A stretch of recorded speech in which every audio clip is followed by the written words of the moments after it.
बिहार के नए मुख्यमंत्री सम्राट चौधरी ने पदभार ग्रहण करने के बाद लगातार चौथे दिन भी सरकार की कमान संभाली रखी है। शनिवार को उन्होंने विभिन्न विभागों के वरिष्ठ अधिकारियों के साथ उच्च स्तरीय बैठकें कर राज्य में विकास परियोजनाओं की समीक्षा की। सूत्रों के अनुसार सीएम ने अधिकारियों को कड़े निर्देश दिए हैं कि जनता की समस्याओं का समाधान प्राथमिकता के आधार पर किया जाए। नई सरकार सख्त रुख अपनाते हुए हर विभाग की कार्य प्रणाली में पारदर्शिता लाने पर जोर दे रही है, जिससे राज्य के प्रशासनिक तंत्र में एक नई ऊर्जा का संचार हुआ है।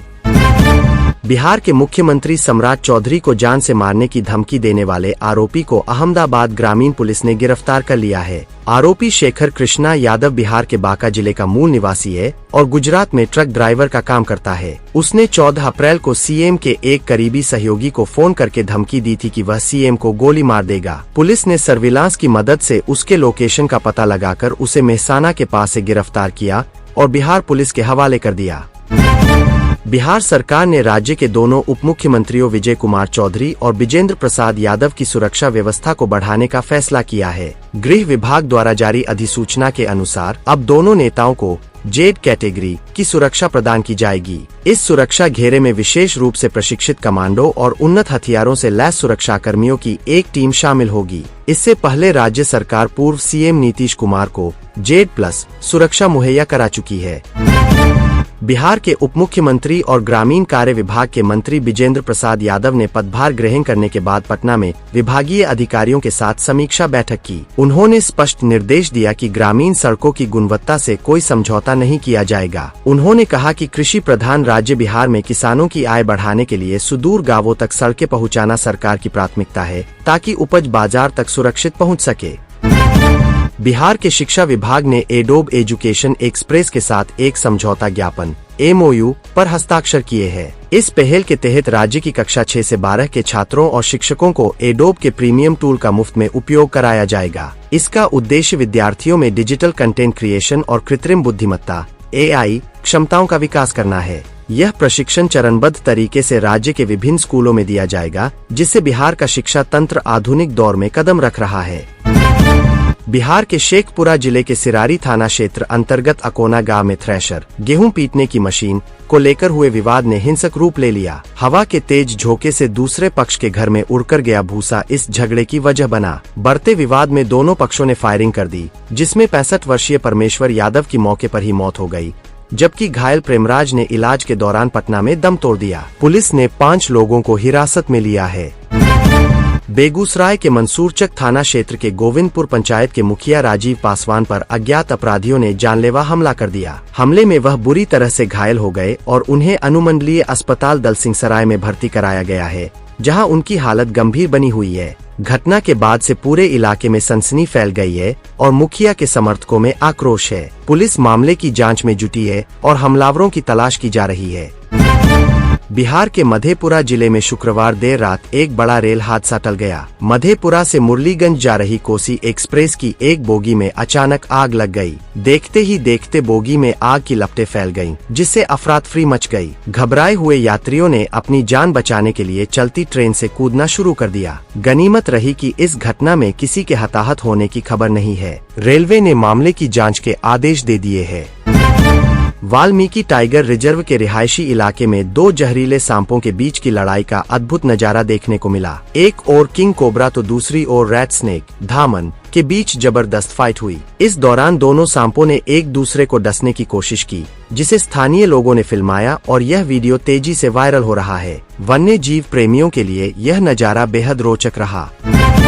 प्रधानमंत्री नरेंद्र मोदी ने शनिवार को संसद भवन में कैबिनेट कमेटी ऑन सिक्योरिटी की अहम बैठक की अध्यक्षता की। इस बैठक में पश्चिम एशिया, ईरान, इजराइल के बढ़ते तनाव के मद्देनजर भारत की सुरक्षा और ऊर्जा सुरक्षा पर पड़ने वाले प्रभावों की गहन समीक्षा की गई। प्रधानमंत्री ने यह सुनिश्चित करने के निर्देश दिए कि देश में पेट्रोलियम उत्पादों, उर्वरकों और कोयले की आपूर्ति में कोई कमी न हो। उन्होंने वैश्विक संकट के बीच देश में LPG और खाद्यान्न की उपलब्धता का भी जायजा लिया। उत्तर प्रदेश की राजधानी लखनऊ के विकास नगर इलाके में भीषण आग लगने से सैकड़ों झुग्गियां जलकर खाक हो गईं। मलबे में अपना घर ढूंढते परिवारों की रात कभी की रातों रात बेघर हो गए लोगों के लिए आफत बनकर आई। लोग अपना तमाम सामान खो चुके हैं और मलबे में बैठकर अपने मकानों की रखवाली कर रहे हैं। प्रशासन ने राहत कार्य शुरू कर दिया है और मुआवजे का ऐलान किया है। झारखंड के हजारीबाग जिले में सुरक्षा बलों के साथ हुई मुठभेड़ में 4 माओवादी मारे गए। पुलिस को सूचना मिली थी कि इलाके में माओवादियों का एक दल छिपा हुआ है, जिसके बाद तलाशी अभियान चलाया गया। इस दौरान मुठभेड़ शुरू हो गई। सुरक्षा बलों ने घेराबंदी करके मुठभेड़ में 4 माओवादियों को मार गिराया। मौके से भारी मात्रा में हथियार भी बरामद हुए हैं। इस सफलता से इलाके में सुरक्षा बलों का मनोबल बढ़ा है।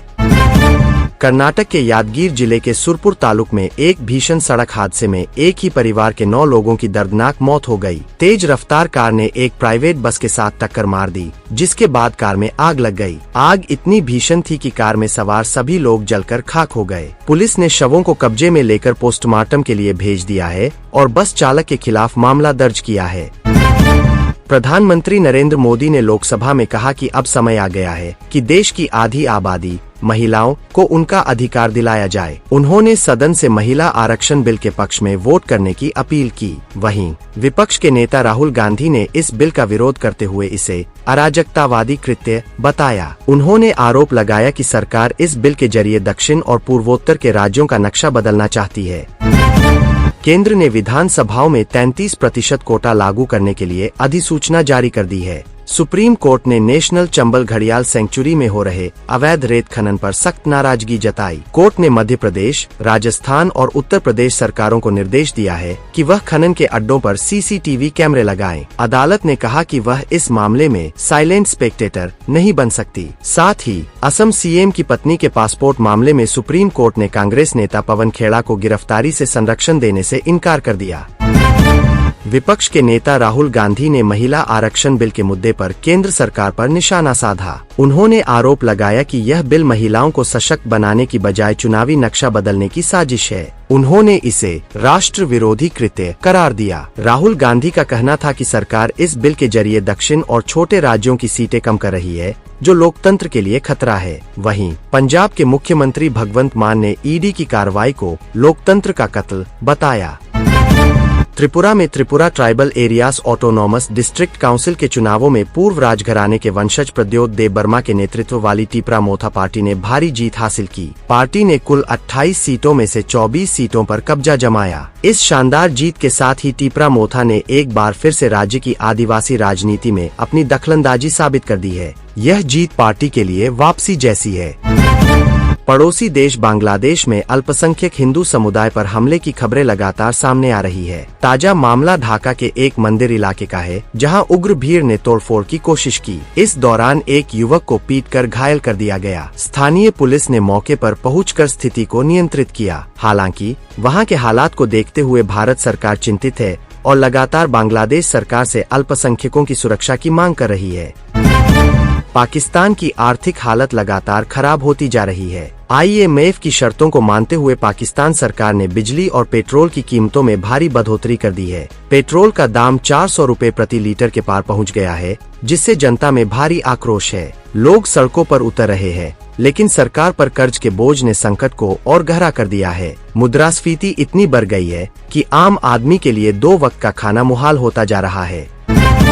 अमेरिका में राजनीतिक हलचल तेज हो गई है। न्यूयॉर्क की एक अदालत ने पूर्व राष्ट्रपति डोनाल्ड ट्रंप के खिलाफ गिरफ्तारी का वारंट जारी किया है। यह कार्रवाई 6 जनवरी 2020 को कैपिटल हिल में हुई हिंसा और चुनाव में धांधली से संबंधित जांच के तहत की गई है। ट्रंप ने इसे राजनीतिक षड्यंत्र करार दिया है और अपने समर्थकों से विरोध प्रदर्शन की अपील की है। अमेरिका में इस फैसले के बाद सुरक्षा व्यवस्था चरम पर है। रूस यूक्रेन युद्ध जारी रहने के कारण यूरोप भीषण ऊर्जा संकट का सामना कर रहा है। रूस से गैस की सप्लाई बंद होने के बाद यूरोपीय देशों में ईंधन की कीमतें आसमान छू रही है। जर्मनी और फ्रांस जैसे देशों ने ऊर्जा बचाने के लिए आपातकालीन योजनाएं बनाई है। लोगों को बिजली और गैस के बढ़ते बिलों से जूझना पड़ रहा है। यह संकट पूरी दुनिया की अर्थव्यवस्था पर भी असर डाल रहा है। मध्य पूर्व पश्चिम एशिया में ईरान और इजराइल के बीच बढ़ते तनाव को देखते हुए भारत सरकार ने वहां रह रहे अपने नागरिकों के लिए एडवाइजरी जारी की है। ईरान में सुप्रीम लीडर की मौत के बाद से ही यह इलाका युद्ध जैसे हालात का सामना कर रहा है। भारतीय विदेश मंत्रालय ने सभी भारतीयों से सतर्क रहने और अनावश्यक यात्रा से बचने का अनुरोध किया है। सरकार ने भारतीय दूतावास से संपर्क में रहने को कहा है।